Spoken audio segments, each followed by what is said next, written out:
Dear students, আজি logic and philosophy second year 2025 question paper এখন লৈছোঁ তাৰে দুটামান কুৱেশ্যন এনচাৰ দিবলৈ চেষ্টা কৰিছোঁ the question number D number কুৱেশ্যনত আছে the ground of inductions is the result of inductions who made this statements answer is J.S. Mill আগমনৰ ভিত্তিয়ে আগমনৰ ফল কথাষাৰ কোনে কৈছিল উত্তৰটো হ'ব J.S. মিল J.S. মিলে কৈছিল আগমনৰ ভিত্তিয়ে আগমনৰ ফল question number E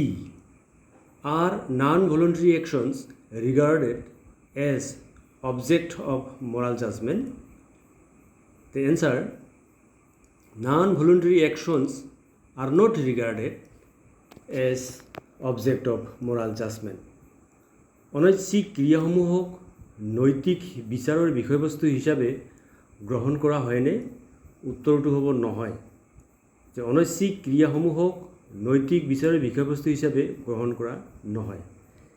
question number F the name the theory which states that the external world can be directly known the answer is the theory naive realism states that the external world can be directly known বাহ্য জগতখন প্ৰত্যক্ষভাৱে জানিব পৰা যায় বুলি প্ৰকাশ কৰা মতবাদটোৰ নাম হ'ল সৰল বাস্তৱবাদ তো সৰল বাস্তৱবাদ মতে বাহ্য জগতখনক প্ৰত্যক্ষভাৱে জানিব পৰা যায় question number G electricity is a fluid what type of hypothesis is this The answer is working hypothesis. বিদ্যুৎ একজাতীয় তৰল পদাৰ্থ এইটো কেনেধৰণৰ প্ৰকল্প উত্তৰটো হ'ব কাৰ্যকৰী প্ৰকল্প এনেধৰণৰ কুৱেশ্যন